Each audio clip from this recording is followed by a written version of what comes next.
sexual violence is today a major feature in armed conflict. And we see that in Syria, in Central African Republic, in South Sudan, even in the Pacific. So I think we have to be aware of that.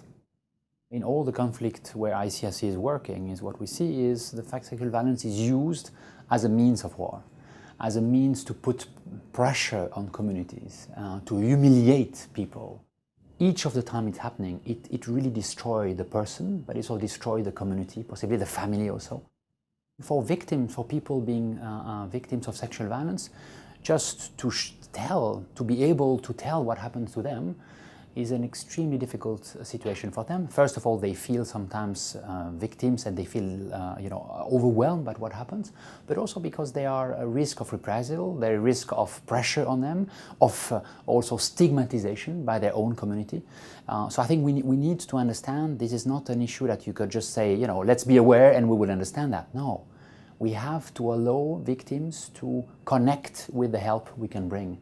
We have to be very aware of that. We have to find safe entry point for victims to be able to tell their story, to be able then to recover. And it's something which is still today extremely difficult in every conflict where we are operating. If you look at the way we operate, it took us time to be really able to grasp the issues and then trying to propose a really meaningful response. And I think there is two reasons for that. One reason is it's not a protection issue which is very easy to grasp and to understand. And I think what we have decided is to agree that in every context, in every situation of conflict, in every situation of violence, we start from the assumption that there are sexual violence. And you don't need statistics to start the program. This is very important. You don't need statistics to start the program. Please start the program. Second element is we are really convinced that we need to find a way, an entry point, to allow a safe entry point, to allow really people, victims, to connect, to find, in fact, the right care they need. And this care could be medical, but could also be psychological. And this is what is so important to understand. It can't be only a multidisciplinary response when it comes to sexual violence. People need confidentiality. They need the trust to be able to tell their story, to be able to recover. And we need to be able to understand what is happening to these victims. A good example also in this region is our work in Papua New Guinea, PNG, where we recently started really to look at the issues of sexual violence and to establish a program.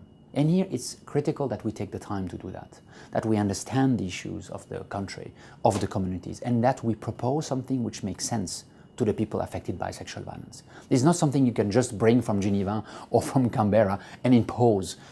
This is something which needs to be tailor-made and really be very, very smartly contextualized. This is what we do right now in PNG.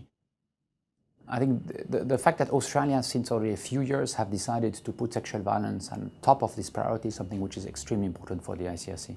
We need a country like Australia to show, in fact, and to lead the response of the international community. And this response could be of threefold. One, very clear response, which is to support organizations like the ICRC who are doing really an important work when it comes to sexual violence. The second is really to put these issues at the top of, in fact, the international agenda. I mean, this is an issue which needs to be understood, but also owned by a lot of countries. And Australia can really bring its expertise, its weight to the international community and make sure that there are several countries who will join us in this very important endeavor. And three, Australia can also look at its own legislation, its own army, to make sure that their behavior and the way they will train also other army will really correspond to what is expected when it comes to sexual violence.